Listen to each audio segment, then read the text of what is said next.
Hey guys, so I was asked the other day to try to make a cold noodle version of soba noodles. Well, in Japanese restaurants, you have the cha soba, which is probably one of my favorite dishes to order, which is a green tea noodle, which we're using here today, which is from Hakubaku. So I'm gonna just put my own spin on it and have fun with it. So I'm gonna start first by cooking our noodles, which should take about 3 minutes. I'm gonna boil this for about 3 minutes until it's properly cooked. Once that's boiling, what's great is that these noodles will directly release this kind of murky, almost filmy powder into the liquid, which is great because that's nice, the starch that we want to build with the sauce and the dashi. We're going to build everything in one pot. It's going to be quite great.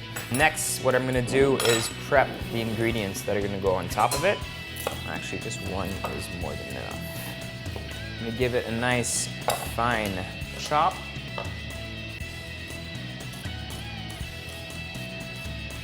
I'm going to cut my spring onions as well. Check on our noodles. These are basically good to go when they fall like that.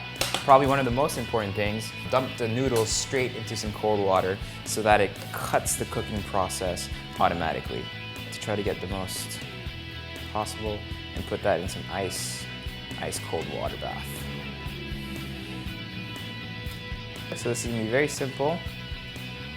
I'm gonna add 1 pouch of dashi stock right in there. And then some of our soy sauce in there as well.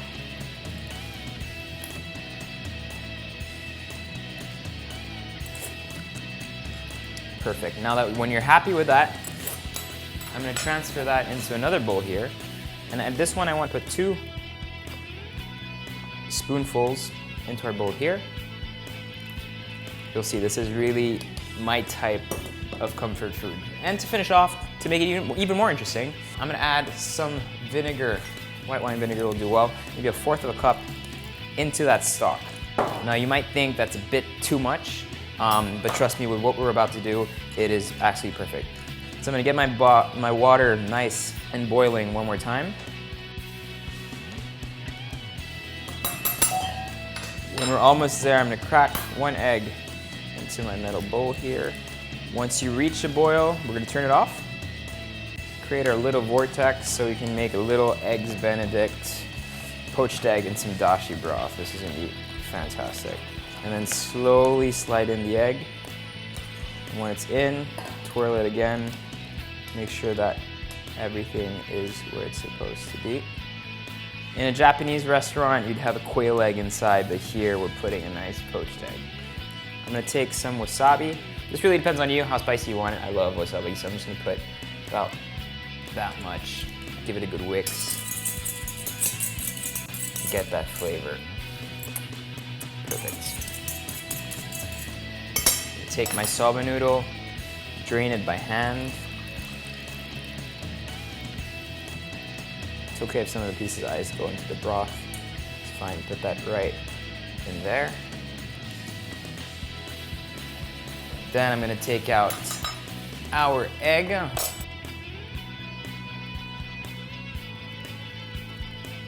And this will have a nice dashi, vinegary flavor to it as well.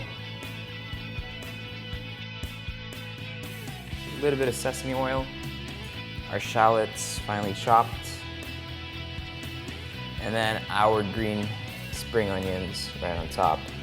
And you've got a modernized version of a cha soba. You've got this amazing mix of different flavors and textures and different nationalities as well in this bowl, and it just looks fantastic. This broth, nothing beats a dashi broth. It's seriously so comforting, and then with that sesame oil just in there, gives it that right kick.